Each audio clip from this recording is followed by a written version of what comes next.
do in Zimbabwe. We do not classify those of African origin as Ndebele, Shona, because that classification was long disturbed. And actually, there is no grouping called Shona. The grouping called Shona is divided into several ethnic groups. So it's not correct that we have two major groups. In what is termed Shona, we have several. We have Manyika, those close to Mozambique. We have Korekore, those close to Mozambique and Zambia. We have Zezuru. We have Karanga, Mashingo. We have Ndau. So we have several groupings of the so-called. So in our classification, that's why you find out that I refer to the Africans in Zimbabwe and the others.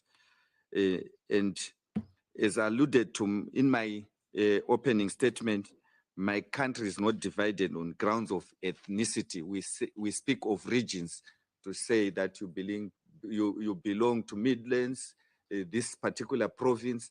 So that's how we classify it, not according to ethnicity. And we believe it has allowed us to coexist in a very good way.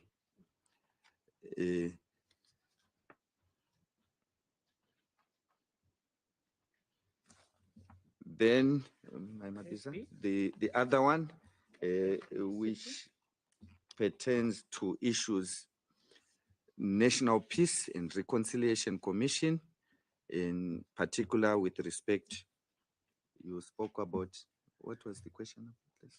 The National Peace and Reconciliation Commission, its role and the related issues for peace healing, restorative justice. It's not this one, isn't it? Yeah, we can still use the information on that. Okay. Have a look on it bear before. with us. I wanted to check. Read it and see if it fits. I want to deal with the issue of Kukurawundi. Maybe I should go to that, the Kukurawundi issue. Okay. Can you have that?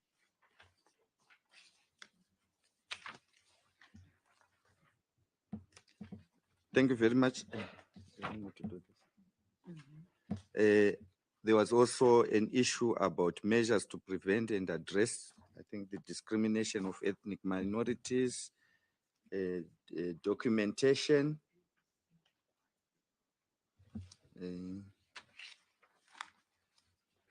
Again, I think I responded that for the record, there's no discrimination against any grouping of our citizens, which include those described as ethnic minorities or white people in the country.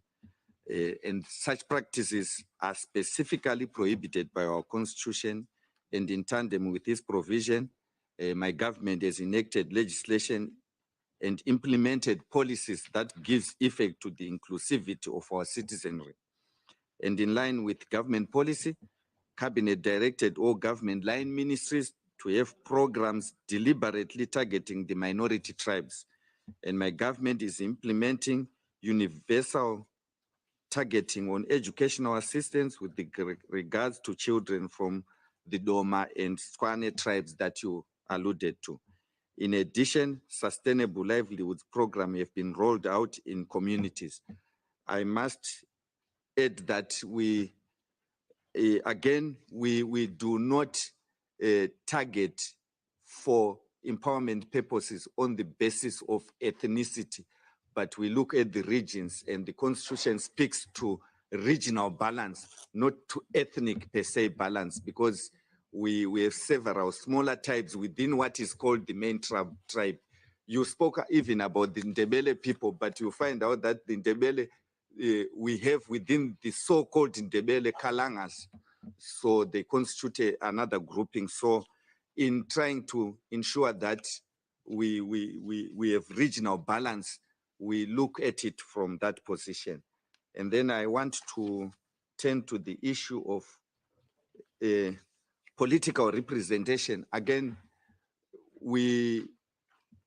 what we do is we allocate in political representation, proportional representation seats according to provinces, not according to regional balance. So we would equally distribute seats. If we say it's for women representation, 6 seats per province, distributed equally. We did not even take into consideration the population size.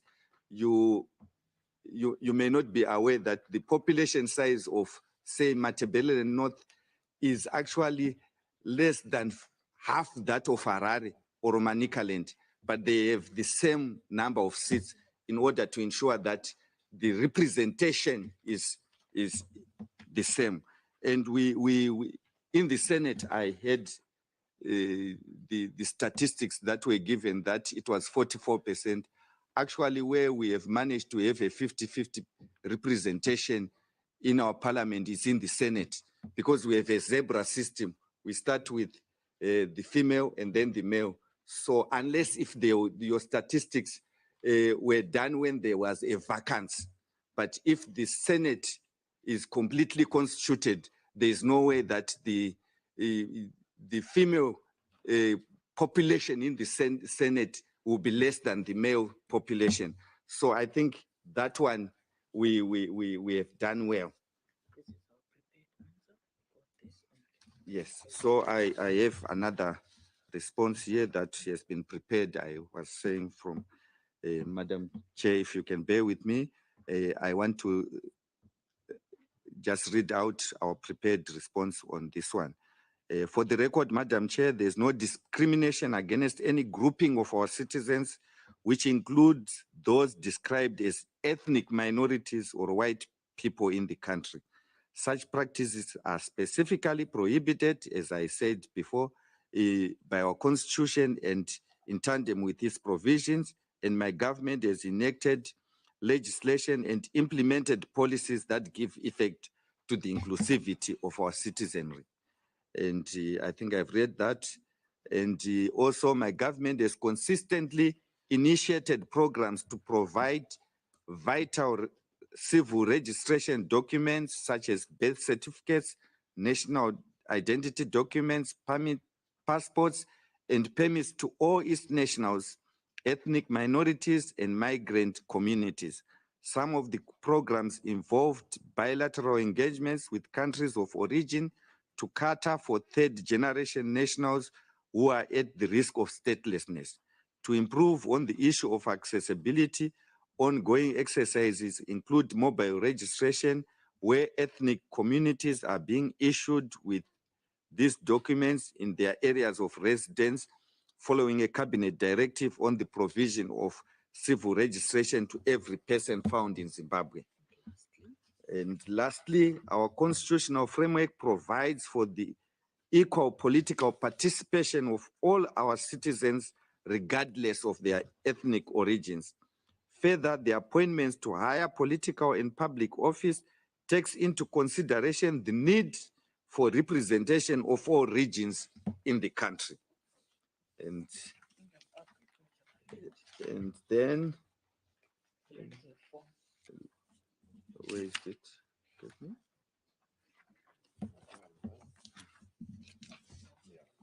I now turn to the issue of right to agricultural land.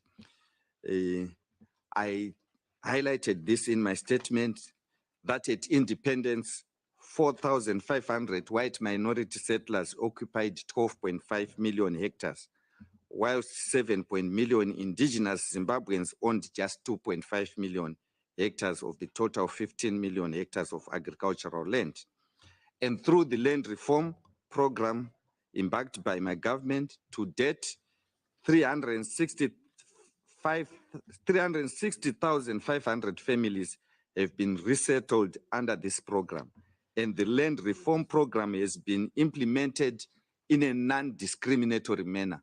So in implementing this program, we do not ask the question, which tribe do you belong to? You just apply for land. And we do not encourage resettlement or settlements that are based on ethnic lines. We We have a system where it doesn't matter whether you are from which tribe you can be. We have people who are settled in areas where they are mixed, and our encouragement is not to concentrate on where you came from, but that every Zimbabwean must have access to land. It is not true to say colors are excluded. And again, there was a question on coloreds, those of mixed race, that they are excluded. The constitution is very clear that every Zimbabwean must be given citizenship and everyone must have access to land. And that is what has been happening. In fact, as an aside, I can tell you that the board chairman of our largest agricultural board authority is colored, and he heads the agricultural sector. So I do not know where that was. Perhaps before they were indicated in our numbering as 00, which means they were not identified as citizens. But now that has been rectified and they are now duly incorporated into citizens of the country. Speak of the COVID-19 and discrimination. And then on COVID-19 and discrimination, again, like I alluded to, our programming is not based on ethnic or tribal lines. We have programs that are targeted at provinces, and they cover the whole province, and anyone who needs to access vaccines or the COVID interventions that we had was never asked about his ethnic origin. So the spread and of our COVID vaccines and the response was equal across provinces.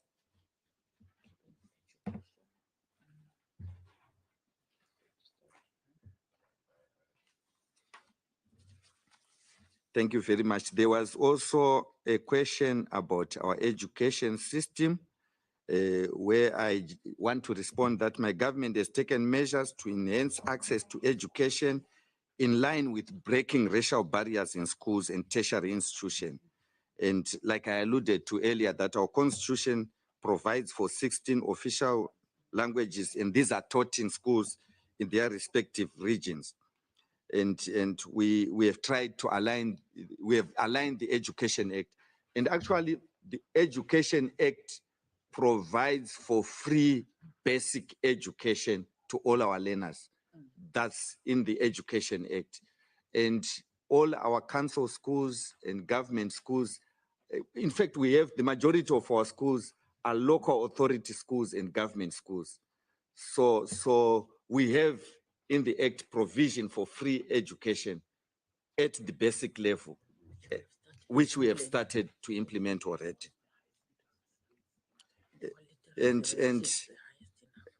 And our literacy rate is the highest in Africa.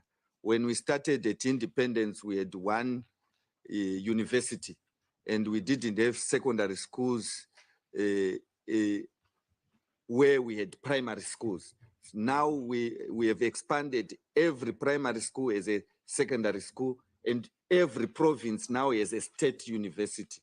So in terms of access to education, I think it's one of we are very proud of our record, what we have achieved so far. We now have up to university level in each and every province. So we do not have a region that may say that we are disadvantaged in terms of access to education. Then there was the issue of Gukurahundi, where you spoke about the National Peace and Reconciliation, their work, whether victims are accessing justice. I want to preface my response by saying that as a country, we have had conflicts and wars in the past. we had the War of Liberation that ended in 1980 with a settlement. There was no victor's justice. We had to go to Lancaster House when we negotiated with the Smith regime, and that culminated with the birth of the 1979 Lancaster House Constitution. And when elections were held, our then Prime Minister, who became our President, Robert Mugabe, declared a policy of national reconciliation and a general amnesty to say that let us let bygones be bygones. I know that in certain scenarios after a war, there are set up commissions or courts to investigate atrocities, but in our history, that is what happened in 1980. And we integrated all our forces, and our community was then integrated. Soon after independence, because of our close proximity with South Africa that was still under apartheid, there were again disturbances that led to what you refer to as Gukuraundi. It was not one-sided. It was some of us, it's not even confined to Matabeleland and Midlands, but even parts of where I come from. I was also a victim, but on the other side, because I lost relatives to dissidents. In 1987, there was then a political settlement to ensure that we bring our people together. After the signing of the Unity Accord between the parties that were involved, a general amnesty was then declared by the then Prime Minister, Robert Mugabe, to say that we've been fighting, but I'm declaring a general amnesty according to the agreement that we have signed, to the effect that anyone with arms, bring them. Anyone who has committed anything, for as long as within the timeline you come forward, nothing was going to happen. And that happened, and we united our people, and our parties were united, and that concluded that process at that juncture. When the Second Republic came into play in 2017, and then the elections in 2018, the current president said there are issues that were not concluded. Issues of birth certificate, issues of reburials, cultural issues that pertain to areas where these disturbances occurred. And he then tasked the traditional leaders in those particular areas to go and discuss with their communities on solutions to that. So we do not have, because of the amnesty that was declared, the mandate to go after people and arrest them and say you committed these atrocities. We'll be violating what was the agreement. But now what we are doing is, for the communities concerned, through the leadership of our traditional leaders, to come up with issues that they want addressed so that we have finality and closure to this issue. And this is the process that is being done. So I'm not sure where the information that the National Truth and Reconciliation Commission is mandated to deal with an issue that in our laws they are not mandated to deal with came from. But this is the process that we are doing, and traditional leaders are seized with this process to ensure that we have finality. But in terms of what you term justice for the victims, we are conflicted in that there was a general amnesty that was declared, and we now need to conclude it by ensuring that concerns of the community, like if there are those that did not have death certificates, if there are children that need documentation, which we have already started. The president declared that anyone without any documentation in those particular areas must be given documentation. Yes, we now address hate speech. Hate speech. This is our response. Thank you very much. I I'm advised here that there was also an issue on hate speech. Madam Chair, our constitution lays a strong foundation for the prohibition of any form of discrimination, including on the basis of ethnic, racial, cultural, linguistic, and religious groups.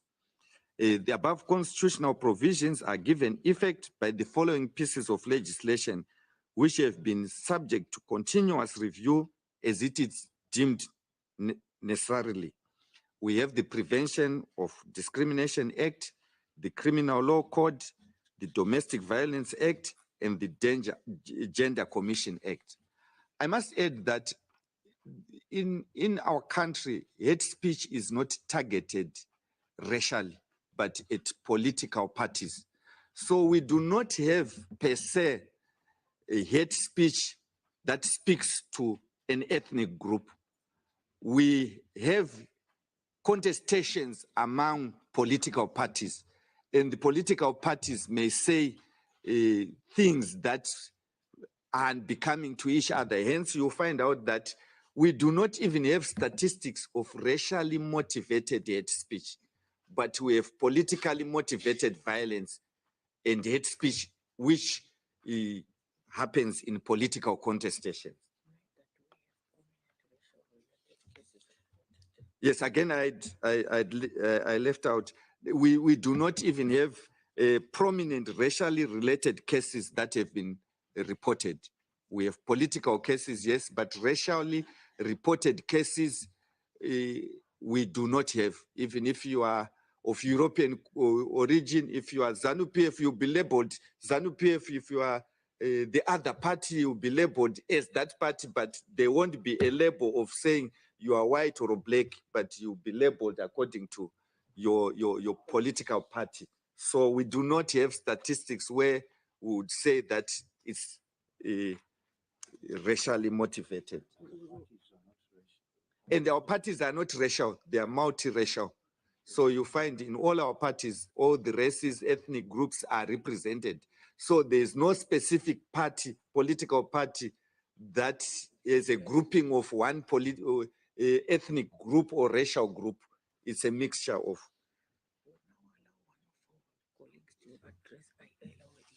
Yes.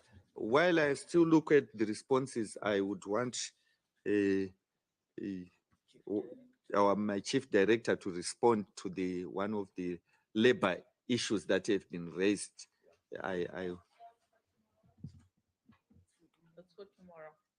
Oh, that's for tomorrow. Ah, okay. So let's see. For today, I think we're fairly touched on. For today, I think I have largely summarized what you, unless if there's anything that I've left out, perhaps we can highlight so that we can respond. But by and large, those are the responses that I captured. Okay, Your Excellency. What I'll do now is revert to the country rapporteur. Ms. McDougall, do you have any other issues you want to raise, or do you want to remind the delegation of issues that perhaps you believe they have not covered? You have the floor, Ms. McDougall. Thank you. What I do want to start with is just to remind the delegation of our interest in having actual statistics that prove your point. You know, sometimes there are general, you know, intentions, policy intentions, et cetera, that have not yet been fully realized on the ground. And so, you know, we want to know what the situation is on the ground, and in general, statistics help reveal that for us. So it helps us understand where you are saying we are making mistakes when we see the actual data. Huh? So you know, and we require this of every state party. You know, the proof is in the pudding in terms of equal representation across the country. Questions of you know, intention to cover all regions with equal access to vaccinations, for example. Well, show us that in all regions there is equal coverage in terms of vaccinated people. That's a statistical thing. In general, we have felt that while almost every country will say that they have no intention for discrimination, the revealing the realities on the ground helps us and the country begin to move forward in our discussion, in our dialogue. So I think that we are all quite convinced that, you know, that the approach to going forward in your country is to consider all Black people Zimbabweans, and to just drop any you know, any labels of ethnicity, or even to identify people within ethno-linguistic categories. But I haven't seen the country yet that's been able to truly achieve equality without being able to look at the data on the ground and self-correct based on that data. You know, how can you fashion special measures to help people who have not, previous to your government, been treated as well as others, unless you look at the data and know where and how to target equalizing measures, and then evaluate whether those measures are indeed doing the job that you intend. So that's why I started by saying we really, when we're asking for detailed information, statistics, data, you know, that help us actually see all of that working. And so with every country, with every question that I asked about every category of concerns, I did ask for statistical data on socioeconomic issues, on health issues, on questions relating to Peace and Reconciliation Commission. Now, if I may turn to the Peace and Reconciliation Commission, just so I understand what your responses were. Are you saying to me that the constitutional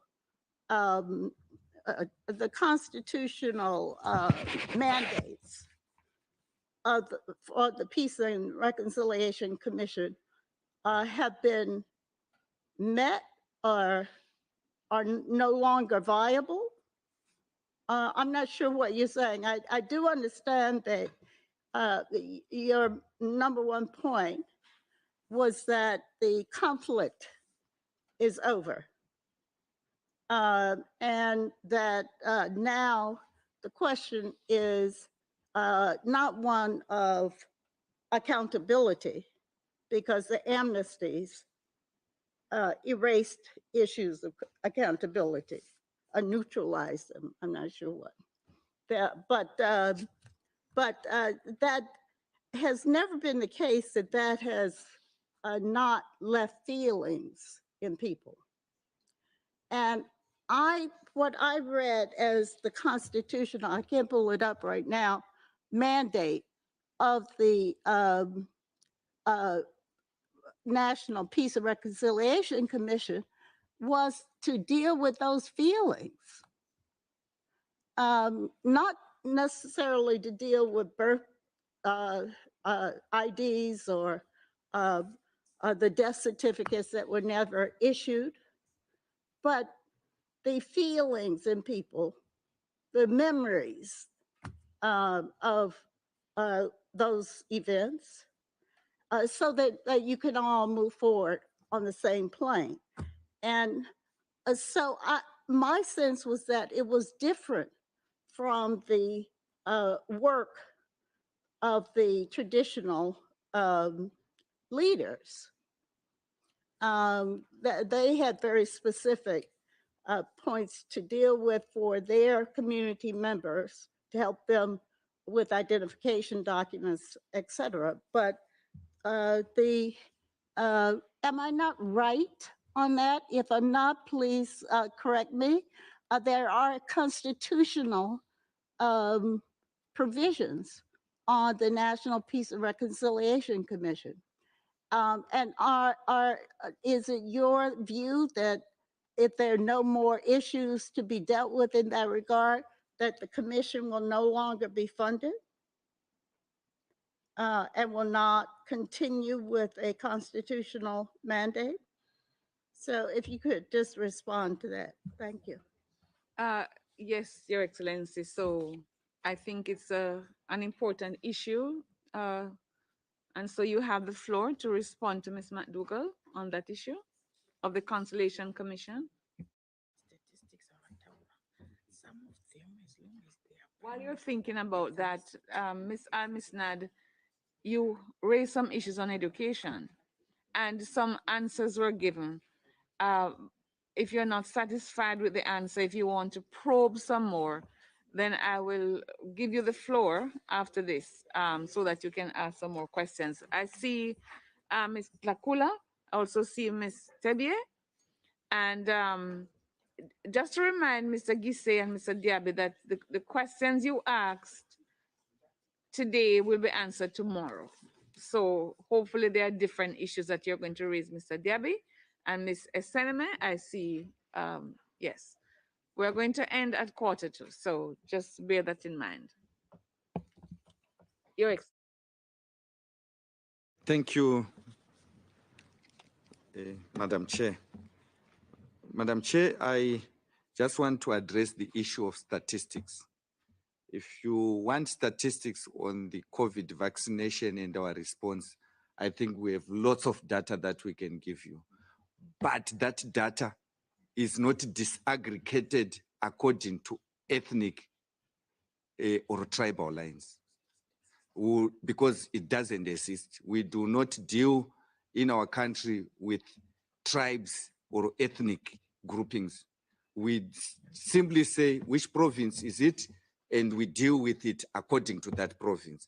So I'm afraid that we will never be able to produce a statistic on the basis of ethnic lines.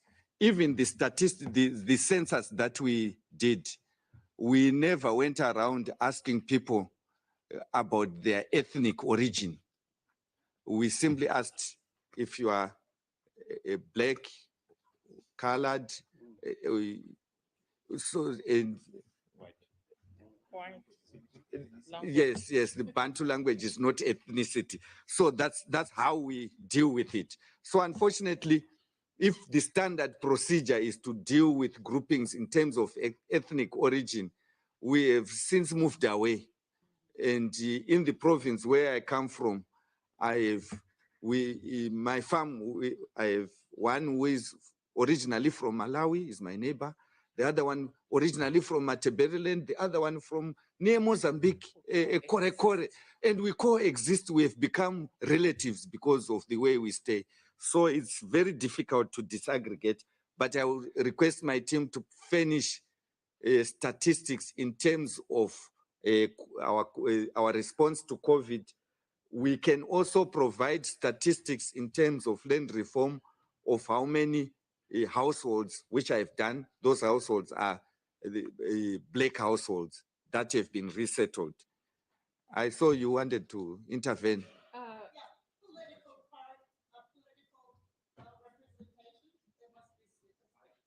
Yes, that I tried to answer that when I said that the figures that you alluded to for the Senate were not correct. The Senate, or yes, the Senate, in fact, I think in Africa, we are the best. I will challenge anyone because it's more or less 50-50. And in fact, our zebra system says that our system of proportional representation starts with the female and then male, female, male. So unless if there is a vacancy, then maybe the representation may be different. But in the National Assembly, what we have done, we have said 50-50, where you are going to an election where it's first past the post and you allow everyone to contest. It's an aspiration and you need to empower the other grouping. And our position was, let's create 60 seats in the National Assembly. Our parliament is dual. We have the Senate and the National Assembly. So in the National Assembly, there are 60 seats that are reserved for women. And then the others, the 210, anyone can contest. So the 60, our position is 50-50 is aspirational. We aspire to get there. So we want to encourage our young girls and young women to participate by creating these so that these 60 seats women become role models for our young girls to say, I want to aspire to be like that. And we gave it a lifespan, which we renewed fairly recently to say that the 10 years that we gave may not be sufficient. So again, that we can give you statistics of the women representation. But again, we must bear in mind that we do not focus per se on gender balance, but we also look at capability. We do not want to staff our boards for now, but we have a general policy that as far as possible, there must be gender balance. And I must say in the judiciary at the moment, maybe we are one of the best. We are almost about to achieve that gender parity. In terms of our Supreme Court and Constitutional Court, it's almost 50-50. So again, those statistics we can provide, but because the questions came just now, we cannot just have the statistical data with us now, but I think me and my team, we can furnish those statistics. And Your Excellency, you will have, after we're finished with the interactive dialogue, you will have 48 hours to send in writing data to us that you don't have at your fingertips now. So there will be that provision, and maybe statistics would be, provided to us through that provision. But I wanted to go back to Ms. Nad on the issue of education. I will come back to you, Country Rapporteur. Yes. Thank you, Madam Chair. Okay. Your Excellency. About the National Peace and Reconciliation Commission. Oh, yes. The commission was not constituted to deal with Gukurahundi. That is not correct. But it was formed to ensure that it brings into our society national cohesion and harmony and to solve cases of political and other related conflicts that were arising, or be it whatever conflicts of. But it was not constituted with a mandate to deal with the Gukurahundi issue. I'm saying so because from your remarks, you wanted to know what was going to happen in terms of restorative justice to the victims. But this was a closed case whereby you cannot grant an amnesty and then you reopen the case again. I think politically that, even legally, is not correct to do it that way. But what was, if you're speaking about dealing with their emotions and whatever, I think that is a different issue that can be dealt with. But from our position to deal with those emotional issues, we believe that each commission, each area has got customs that they use to solve some of these issues, which is what we did even after the war in 1980. Each community, we did our rituals that we would do to ensure that the spirits of those that perished in the bush during the war rest. So we are saying, as a community, the chiefs know the traditional rites that are done to appease the spirits of the deceased, to ensure that the families are at peace, and not specifically the national peace and reconciliation. So that is the thrust that our president took to say, the chiefs, you are the custodian of our customs and culture.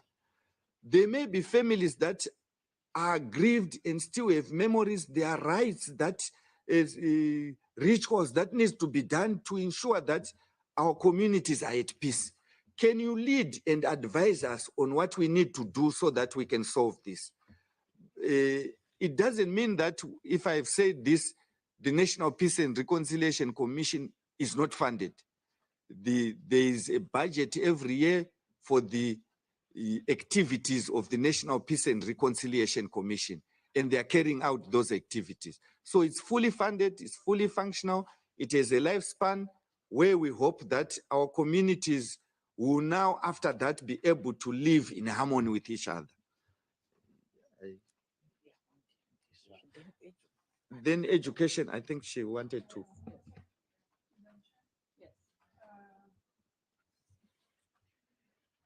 I think his microphone. No. Yes, thank you, Madam Chair.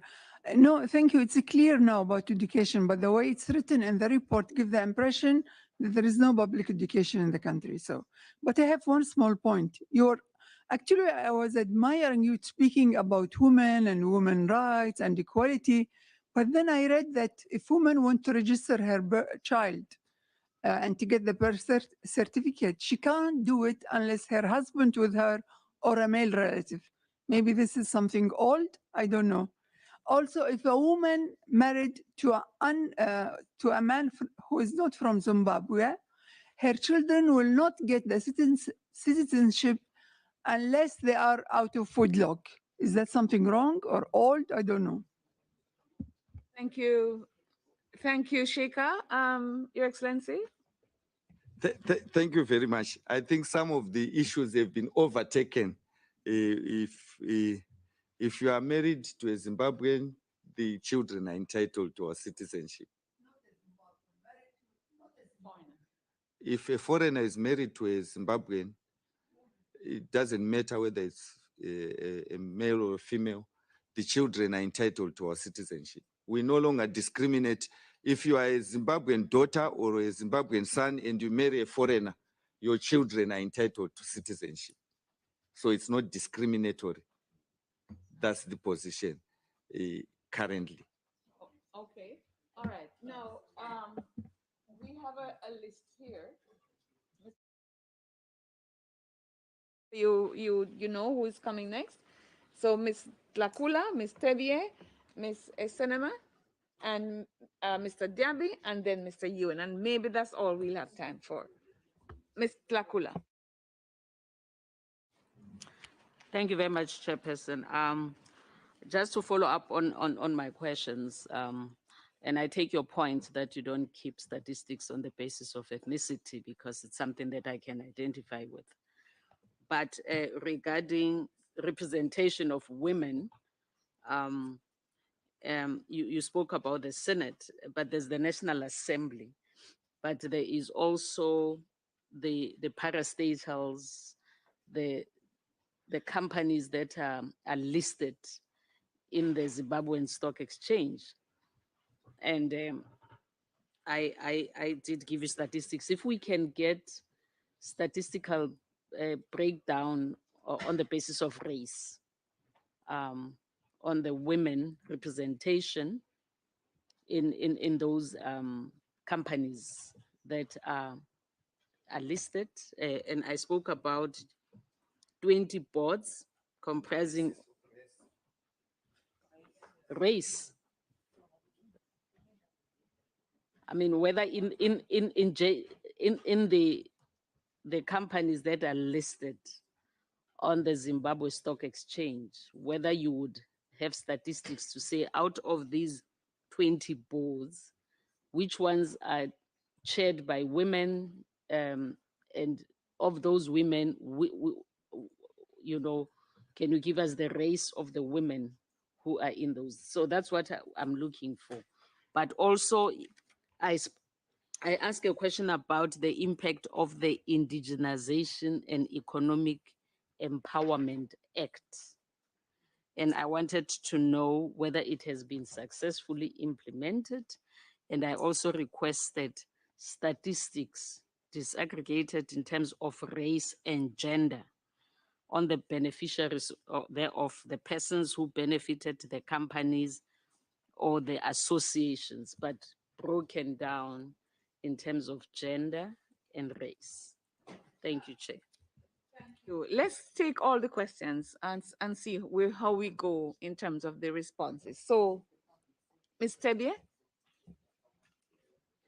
Merci, Madame la Présidente. Thank you, Madam Chairperson. I would like to go back to the issue I put to you, which I think has not been addressed so far, namely the revision of two laws, namely the Citizenship Act and the Migration Act. They were due to be amended.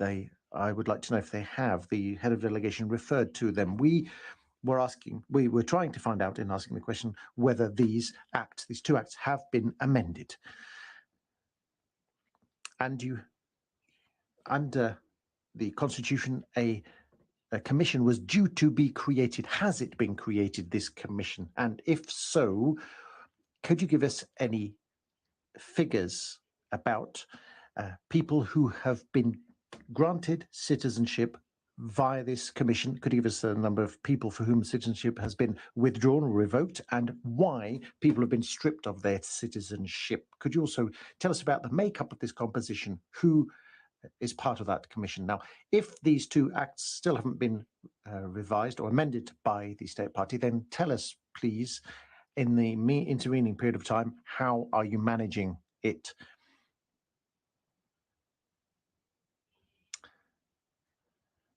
There is this pressing need to address this issue of citizenship and migration. On these two matters, I believe you still haven't told us what we wanted to know. Thank you very much, Madam Chairperson. Thank you. Of course, issues on migrants and so on can be answered tomorrow, but I see it's a constitutional issue you're talking about, not necessarily other aspects of the issue of migrants. Okay, so I have Ms. Esenema.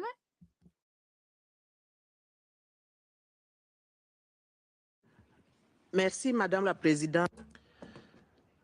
Thank you for giving me the floor once again, Madam Chair, for follow-up questions. I had raised two issues.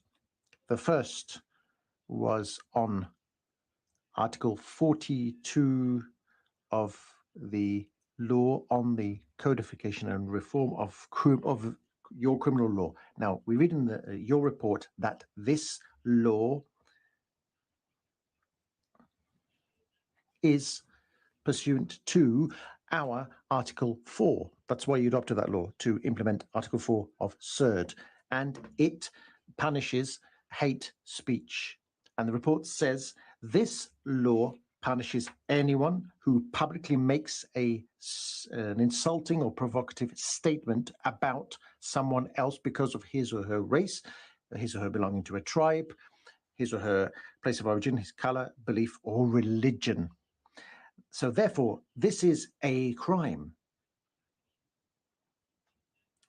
unrelated to political speeches or statements, as the head of delegation referred to. So given that you have representatives of the Ministry of Justice with you, how could you tell us, therefore, how this text is enforced? Does someone need to lodge does the victim of a hate speech need to lodge a formal complaint for proceedings to be triggered? That's one thing. Also, remedy or redress, is it provided for for those victims of hate speech or this negative propaganda. I had put a second question to you on education. The committee has noted of what the head of delegation said, whereby elementary education is free in government or state primary schools. If that is the case, could the delegation tell us about school fees? Because in paragraphs 25 and 26, you mention school fees. You say that the headmasters and mistresses must obtain the authorization of the minister in charge of primary and secondary education to either charge fees or raise fees. Could you comment on that? Thank you. Thank you, Mr. Sename. Mr. Diaby? Merci, Madame la Présidente. I thank you, Madam Chairperson. I had asked a number of questions, in particular with regards to the participation of civil society in the preparation of the State Party's report. Also, the Parliament there's been, since June last year, a bill in the pipeline to be considered by Parliament. And on the 21st of this month, Parliament is due to rule on this bill, and it would appear that this bill would shrink the civic space for NGOs. It even provides for fines and the possibility for the state to actually disband the civil society organizations. So what are you intending to do to integrate into this bill the proposals made by civil society? I had another concern with regards to the training of police officers, training on human rights in general, but also raising their awareness of the provisions of the CERD. What do you do to ensure law enforcement know about the CERD? And are you intending to adopt a law to protect human rights defenders? Because law enforcement in the past have been accused of taking the life of citizens. Thank you. Thank you, Mr. Diaby. Finally, before I get back to Ms. McDougall, I'll give the floor to Mr. Yuen Sikuen. Thank you, Madam Chair. Madam Chair, I must say I was a bit disturbed with an answer provided by the distinguished head of the delegation when he said that hate speech is not reflected to race, but it's reflected to political parties. And at the same time, of course, head of the delegation did not reply to the many questions I put on Article 4 of our convention. And I'm very glad that Madame Eseneme took up the point exactly on the relevance of Section 42.2 of the Criminal Code of Zimbabwe, and also on Section 6.1 of the Prevention of Discrimination Act, which was passed well before the last country report of Zimbabwe. And indeed, Zimbabwe was questioned on that article, Article 6.1, Section 6.1, and it was drawn to the attention of the of Zimbabwe then that the text of the law, as formulated then, was watering down. It was watering down, and there was a problem of perhaps securing a conviction. So all these, Madam Chair, possibly, it's maybe quite possible that most of the problems of hate speech would be related in Zimbabwe presently with let's say, non-race-related matters. But if you have a look at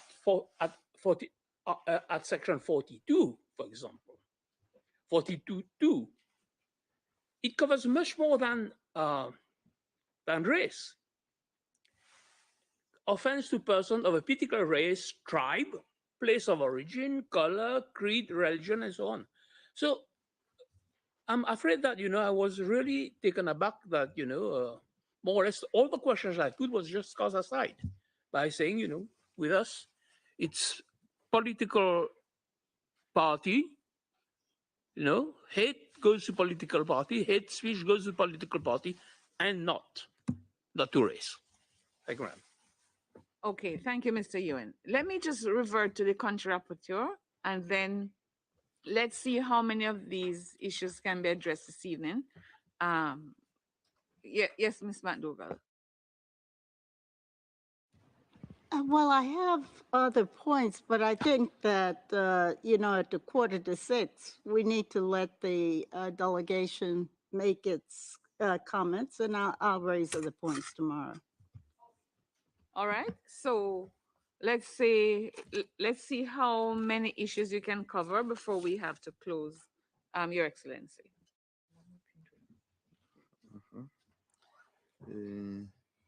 Thank you very much, Honorable Chair, Madam Chair. There was an issue of data on parastatals companies that are listed on the basis of race, and with the females. I think we can work on that and be able to provide that data. We must have it. Then there was the issue of the Citizenship Act and Migration Act, where you spoke about the number of people that have been stripped if we have the Citizenship Board. First of all, in my opening statement, I indicated that these acts, we are in the process of aligning them. But I also need to give a rider about our constitutional interpretation philosophy as regards all the other laws. If you go to our constitution in chapter 4, it clearly indicates that when you are interpreting any legislation, regard must be given to chapter 4, which speaks about the Bill of Rights and all the attended issues. And the other conventions that we are party to, they are also included in that particular session. And it indicates that when you are interpreting any legislation, regard must be given to that chapter. In other words, where you have a piece of legislation, you look at that provision and say, is it speaking to what the Constitution is saying? So we embarked on the process of aligning all our laws, but our judiciary or any tribunal or anyone, they must, in their interpretation of legislation and whatever they are doing, have regard to that. So we do not have per se a gap, but our work of aligning laws, we want to ensure that we have certainty and nobody would interpret any legislation otherwise.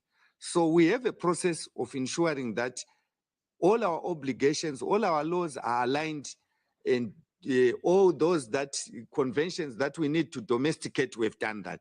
So at the moment, we have not been stripping anyone of citizenship. Anyone I know will look at the statistics and finish. But what we have been doing is all those from SADC that the Constitution indicated that must be given citizenship, we've been doing that. And in the process of registering people to vote, all those that had identification IDs with alien, they've presented themselves and they are getting identification documents. As regards the Mozambicans, we have a majority of Mozambicans that crossed the border because of the war that happened. and those need special treatment. They are not in Zimbabwe as migrant workers, but they came as refugees, and they need to be treated accordingly. We have a large number of them, but we need to treat them accordingly because they were not born in Zimbabwe, but they came because of war, and that's a separate issue. Again, he spoke about hate speech that I indicated that it's not racial.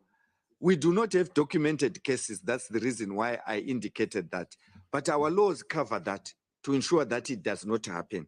And again, you were quoting the criminal code. It also applies to what I said, to say that when you are dealing with such issues, in our interpretation, we are all enjoined to have regard to what the Constitution says, especially as it pertains to the Bill of Rights. So if there is some inadequacies in the current legislation, our judiciary are enjoined to ensure that they give effect to the constitutional provisions more than the actual enabling legislation. That's the interpretation that is there in our Constitution. And I agree with you, we cannot remove it from our statutes because we are not, the prevalence of hate speech according to race is law.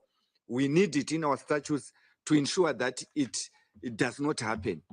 So I agree with you in that regard, but I had made that statement to indicate that we currently do not have any statistics that we can present to say hate speech on racial lines, we have such a percentage because we do not have any cases that are before the courts. But I will allow my delegation to check if we have any cases that are pending on hate speech along racial lines that may be before our courts and present them.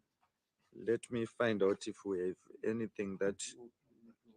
Yes, there was a question about the private voluntary organization bill. I'm not sure if you have had sight of the bill. That's the first point.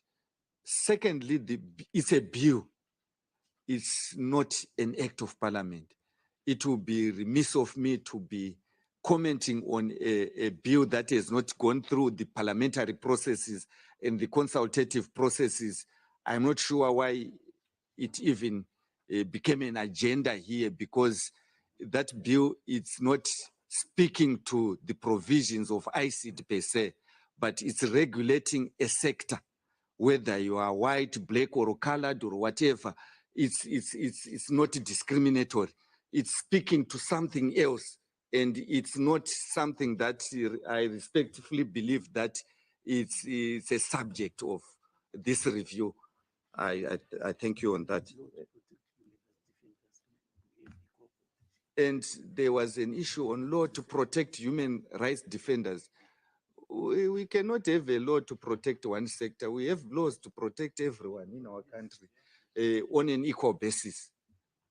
That's what we do. So we cannot say somebody's human rights defenders, they have specific laws. Our laws are of general application, and they have to protect all the citizens and accord our citizens the same rights, regardless of what your station in society is. I thank you, Madam Chair. Mr. Diaby, I think perhaps you can bring that up again tomorrow about the police and human rights education, since we're going to talk about access to justice. So perhaps we can, include it under that. But I'm afraid we have to bring this meeting to a close now. Just to remind the delegation that tomorrow we're going to discuss labor market and employment issues, access to justice, National Human Rights Institution, the situation of migrants, refugees, asylum seekers, migrant workers, the situation of stateless persons, and citizenship issues. So I think that there'll be scope to take into consideration some of the issues that my colleagues raised that may not have been covered this evening. So that's what I would imagine that we'll expect tomorrow.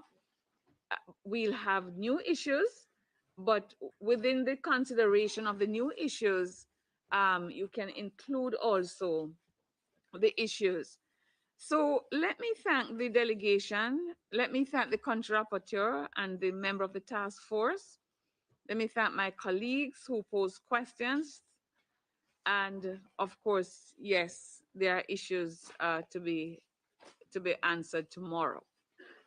But we have all had a very packed afternoon. I know that some people are looking forward to 6 o'clock. And let me, so I thank everyone, thank the interpreters, thank you, delegation. We will resume at 10 tomorrow in this room. And you have a lot of work to do tonight, I'm sure. But it's my task now to declare the 2907th meeting closed. See you tomorrow. All right, so that is the session coming through, and Zimbabwe speaking on the state of the discrimination issues in Zimbabwe. That was the covenant on elimination of all forms of racial discrimination. I saw a lot of people were asking what is that all about. So Zimbabwe is making this submission at the is making their submissions at the United Nations Convention, and we are going to have more discussions tomorrow around the issues that Zimbabwe is making representations for. What we know is that civic society organizations in Zimbabwe, the Solidarity Center, the Crisis in Zimbabwe Coalition, the Domestic Workers Association of Zimbabwe, African and Sexual Harassment Initiative, the Zimbabwe Domestic and Allied Workers Union, the Vanders Initiative for Social and Economic Transformation, as well as the Zimbabwe Chamber of Informal Economy Associations, also made submissions around Zimbabwe's compliance with labor obligations. And that was there's a general report that was made by Minister Ziambi, which we are hoping to rebroadcast for your sakes tomorrow, so that we understand the document that Zimbabwe presented to the council, to the covenant, so that we also get to appreciate what our nation is really saying on these international platforms around issues that are affecting Zimbabwe. And I'm sure we all had a number of issues that were raised by Minister Ziambi, and I was going through some of your comments. It's really sad that we take such platforms and we begin to misrepresent facts. Trust Shereni, you were talking about lies, that are being peddled at these platforms, and land being given to people of certain political dispensation and not to everybody. Ray Chari, you raised the issue that indeed on paper we see all these rights and freedoms being granted, but not on the ground when it comes to issues of ethnicity, as was raised. So we do realize that there's a lot of misrepresentation of facts, misrepresentation of what we see on the ground here in Zimbabwe and what was said. And well, for the minister, he kept on saying our constitution this, our constitution that. It's really clear that we have a very comprehensive constitution, which, if implemented to the letter and spirit of it, we would really have been able to make certain strides. In the earlier sessions that some of you may have missed, which you're going to bring on tomorrow, somebody asked this question. One of the excellences within the convention asked the question of implementation of the laws and the selective implementation that takes place, which really casts a poor shadow on Zimbabwe and the commitments that they are making towards achieving a nation with zero discrimination. So we look forward to tomorrow as they take on the issue of justice and human rights and all that at this conference. So we'll be able to hopefully bring the live feed from the UN Center so that we can share with you. Thank you so much for tuning in to Zimbabwe Daily. We completely appreciate all of you, and thank you so much. Have yourselves a wonderful rest of days. Bye bye for now. Do try and tune in again later on in the evening as we continue to bring you issues to do with human rights and lessons learned from Kenya. If our feed is all right, um, thank you. If our feed is all right, we should be able to bring you the live broadcast from Twitter Spaces, making elections make sense in the COVID-19 era. Just ended Kenya elections lessons for Africa. So this is a program brought to you by the Zimbabwe Election Support Network, ZESNI, ESNSA, as well as TV Dialogue. So it's going to be on Twitter Space tonight at 6:30, and our moderator is going to be Justina Mkoko, the executive director of the Zimbabwe Peace Project. On the panel, we have Marvelous Kumalo, the director of Chitungwiza and Manyame Rural Residents Association. We also have Motle Musau, leadership consultant, elections and ethics in government. There's Merekaji Lona, the Secretary General of South Sudan Democratic Engagement Monitoring and Observation Program. Samson Itoda, the Executive Director, Yaga Africa, as well as Dr. Kojo Asante, the Director of Advocacy and Policy Engagement, CDD, in Ghana.